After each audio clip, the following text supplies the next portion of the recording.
Bonjour, Jean-Paul Jalonnier, maire de Villeneuve-les-Béziers, vice-président de l'Agglo Béziers-Méditerranée, maire de cette commune depuis 2008, donc deuxième mandat, et là actuellement je suis en lice pour les élections municipales du 15 et 22 mars pour essayer de décrocher un troisième mandat. Ce mandat de troisième mandat que je veux placer sous le signe de la continuité et deuxièmement de la transmission. Pourquoi la continuité? Parce que nous avons un bon résultat avec des finances bien stabilisées, qui sont tout à fait positives, puisque nous sortons cette année par exemple avec 600 000 € d'excédent de fonctionnement, et que vous êtes sur une commune où les taux communaux d'imposition sont les plus bas de la communauté d'agglomération Béziers-Méditerranée, ce qui bien sûr est un atout important et un attrait important pour les habitants qui veulent rejoindre cette commune. Et ensuite, pourquoi? Parce que c'est une commune très dynamique, une ville qui est maintenant une petite ville, mais qui a à la fois des atouts importants, qui a c'est vrai des contraintes, on l'a su au cours des inondations par exemple, catastrophiques du mois d'octobre, mais c'est une ville qui est en plein développement. Je précise simplement qu'entre 2010 et aujourd'hui, il s'est créé 1000 emplois sur la zone d'activité de la Méridienne, qui est en grande partie sur la commune de Villeneuve-les-Béziers. Alors une ville de 4200 habitants qui crée 1000 emplois en moins de 10 ans, je pense que c'est un record quelque part, et c'est plus que du positif, je crois. C'est quelque chose de très intéressant. Voilà. À mes électrices et mes électeurs, que je connais d'une part, puisqu'il y a plus de 40 ans que je suis sur cette commune, tant au point de vue professionnel qu'au point de vue élu, je leur dirais simplement de ne pas se tromper, de ne pas surtout succomber aux sirènes de tous les coloriages, de tous les photos que l'on voit, de toutes les promesses qui sont faites, car c'est pas une campagne qui a été faite dans le plus grand sérieux. La meilleure preuve, c'est que de tous les équipements qu'on nous propose sur les listes adverses, aucun n'est chiffré. Aucun n'est chiffré. On fait les choses, on ne sait pas comment elles seront financées. On propose, c'est ce que j'appelle moi un catalogue de la Redoute.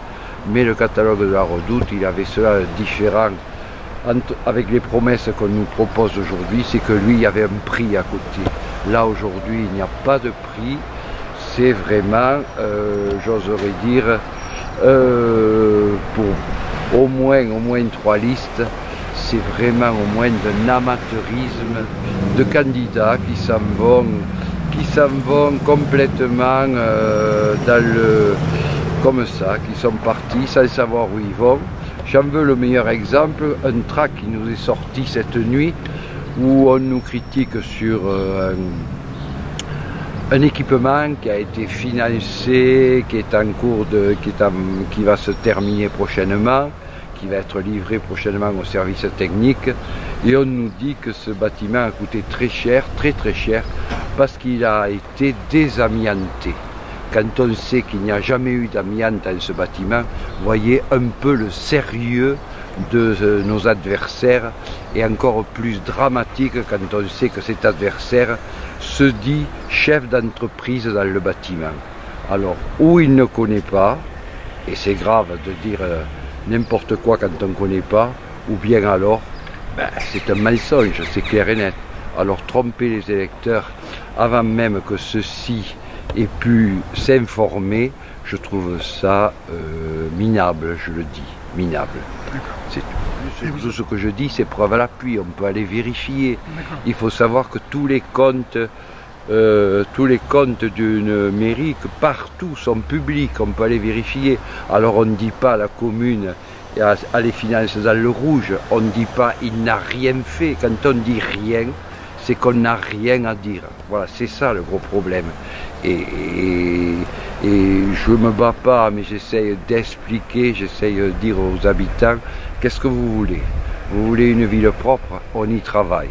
Vous voulez une ville sécurisée? On y travaille avec vous, vous l'avez demandé. On a placé plus de 35 caméras. On a mis en place une police municipale qui travaille jour et qui travaille la nuit.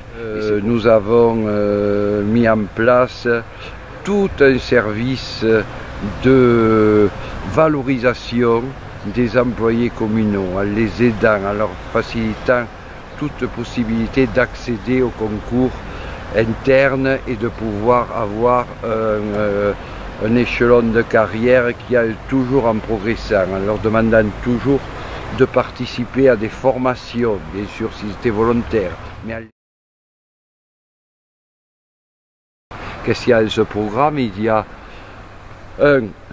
le continuité mise en finalité des contrats centre-bourg. Le contrat bourg-centre, c'est un contrat que nous avons signé avec la région et la communauté d'agglomération qui nous permet d'avoir des subventions avec des objectifs précis. Travailler dans l'ancien, c'est ce que nous faisons avec la rénovation de ce qu'on appelle la chapelle de l'hôpital, qui est rue de l'hôpital à Villeneuve, qui est dans le quartier ancien, le centre historique, qui s'est transformé en salle de conférence, salle de réunion, salle d'exposition. Deuxièmement, nous allons créer un îlot de verdure, une espèce de poumon d'oxygénation au centre du village, à la place de l'ancienne mairie, qui est très branlante actuellement et qui est en grand péril au point de vue immobilier. Deuxièmement, et troisièmement, toujours dans le contrat centre-bourg, nous allons créer une passerelle sur le canal du Midi. Pourquoi une passerelle près du pont sur le canal du Midi? C'est pour permettre une facilitation de la circulation douce, circulation des piétons, circulation des vélos, circulation des PMR, des personnes handicapées, qu'on appelle maintenant personnes à mobilité réduite. Et tout cela a été calculé, tout cela demande un travail entre plusieurs collectivités. Je rappelle simplement que le pont, l'arche du pont canal appartient à VNF, Voies navigables de France. Dessus passe une voie départementale, c'est donc le département qui est gestionnaire.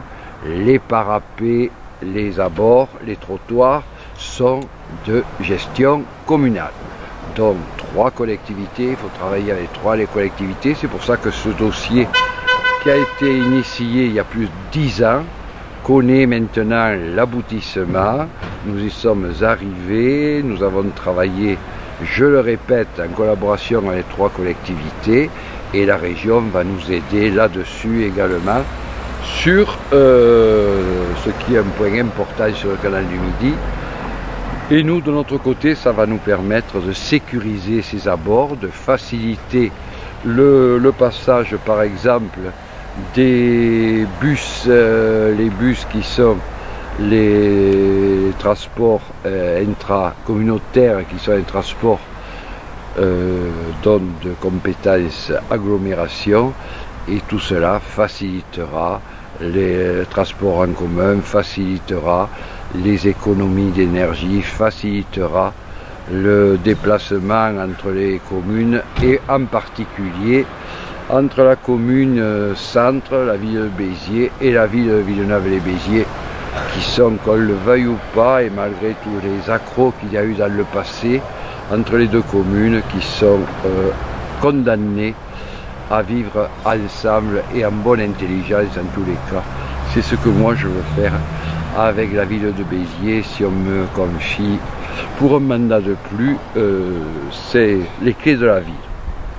Je vous ai dit, continuité dans tout ça. Nous avons également un très gros chantier à Villeneuve, énorme chantier à Villeneuve. Nous étions depuis les années 2000, je précise bien, où a apparu la loi SRU, DALO, nous avons été contraints petit à petit de nous mettre en concordance avec la loi et de créer, la loi nous le dit, 400 logements sociaux. Nous avions démarré, je le rappelle, en 2005, nous avions 50 logements sociaux et dans la fin de cette année 2020, nous allons satisfaire les dossiers qui sont dans notre portefeuille, à savoir près de 200 personnes, 200 familles qui vont pouvoir se loger dans ces logements sociaux. Ces logements sociaux, nous les avons voulu par petites unités de 40, 50 appartements qui allieront à la fois des collectifs, des villas dont certaines sont accessibles à la propriété, dont certains pourront même acheter leur maison, petite maison, et ensuite nous les avons voulu entièrement sécurisés, fermés, avec des parkings en place suffisante à l'intérieur. Je rappelle que j'ai demandé à une place 8 de parking par appartement, ce qui est quand même le haut de ce que l'on peut demander. Il ne s'agit qu'à se renseigner autour. Et enfin, je vous le disais, nous allons dans les années à venir, et ça de toute façon c'est la loi qui nous le dit, tout a été mis en place, tous les permis sont ou en cours d'étude ou en cours de validation. Nous allons satisfaire, nous mettre en conformité avec la loi et amener d'ici 2025, j'espère peut-être même un peu avant, les 400 logements sociaux qui nous sont indispensables pour ne pas payer des pénalités. Mais évidemment, je ne peux pas rattraper du jour au lendemain le retard qui a été pris, je le précise, entre 2000 et 2008. Je n'étais pas aux affaires et il y avait peut-être pour mes prédécesseurs des choses de plus importantes à faire. Tout cela, bien évidemment, se fera avec comme objectif de travailler les dossiers, c'est des dossiers d'urbanisme, avec en intégrant à la fois de la mixité sociale avec de la mixité urbanistique, de façon à diffuser un peu tous ces petits collectifs à l'intérieur. Nous avons un projet, et ça c'est pratiquement bouclé, nous avons un projet, une unité pour personnes retraités, handicapés. Il n'y en a pas beaucoup dans la région, c'est très demandé. Je pense que là, ça va certainement être un plus pour la commune et un plus également pour l'ensemble de ce territoire. Villeneuve-les-Béziers, 4200 habitants aujourd'hui, va certainement franchir la barre des 5000 habitants dans les années à venir. Je répète, je le dis, entre 2010 et 2020, il s'est créé plus de 1000 emplois sur la Méridienne, rien que sur la Méridienne. Il ne se passe pas un jour sans que je vois un commerçant, un artisan qui veut, avec des emplacements bien précis, qui me cherche un terrain pour s'installer sur Villeneuve-les-Béziers. Avec ça, on me dit Villeneuve est une ville morte. Alors, bien évidemment, ce n'est pas à force de répéter une contre-vérité à longueur de journée qu'on arrive à faire passer le doute dans la gorge des citoyens. Quand les citoyens vous disent « Oui, monsieur le maire, il faut continuer, votre ville est propre », il y a des améliorations, mais oui, il y a des améliorations à faire. Mais comme elle est agréable. Quand les habitants de Villeneuve-les-Béziers vous disent Ah, dans ce quartier, effectivement, ça a changé, le calme est revenu, mais il y en a quelques-uns qui sont ailleurs. Mais d'accord, mais le calme est revenu.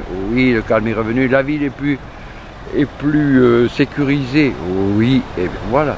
Après, comme quand on me dit, monsieur le maire, il y a des excréments de chiens qui traînent dans la rue. Ben, je vais voir mes employés municipaux qui me disent, monsieur le maire, nous venons de passer il y a 10 minutes. Nous repassons 10 minutes après, il y en a autant. C'est quoi? Eh bien, c'est sans arrêt qu'il faut être là et sans arrêt qu'il faut expliquer et dire que nous devons tous être responsables et nous devons tous être, ni plus ni moins, des écologistes. Et ça commence l'écologie, je crois, c'est l'écologie qu'on doit commencer à faire individuellement. Et puis petit à petit, nous pourrons transposer tout cela à l'échelle, à la plus grande échelle. Enfin, je voudrais terminer de ce troisième et dernier mandat. C'est quoi? C'est la transmission. Parce que nous avons mis en place des équipes qui ont comme objectif de servir la commune, de servir ses habitants et également de servir l'ensemble de ses habitants. C'est-à-dire que ce qui me plaît le plus, c'est quand je vois les personnes les plus faibles, les plus démunies qui viennent et qui me disent, monsieur le maire, est-ce que nous aussi nous avons droit? Bien sûr, vous avez droit à telle ou telle chose. Et bien sûr, nous ne devons pas vous oublier. La politique des petits copains, qui peut-être a été instaurée à une époque sur cette commune, ça c'était à une époque où je n'étais pas aux affaires. Aujourd'hui, pour moi, c'est terminé. C'est tous ensemble, hein, en fonction chacun de ses possibilités, et pas laisser aucun être au bord de la route sans l'aider à se relever. Essayer d'être au service des autres, je l'ai dit, je l'ai redit, ça n'a pas été un effort pour moi, ça a été un vrai plaisir, c'est peut-être ce que j'ai su faire de mieux dans ma vie, quelque part j'en suis fier, mais rappelons-nous une chose, hein, il y a plus de joie à donner qu'à recevoir. Et moi, c'est le sens que je veux donner à ce dernier mandat. Ok, ben merci beaucoup. Merci à vous. Et puis bon courage à vous. Eh bien, courez, bon courage, et puis voilà. Et puis n'oublions pas de nous réveiller demain matin, c'est le plus important, je crois. Ok, merci beaucoup.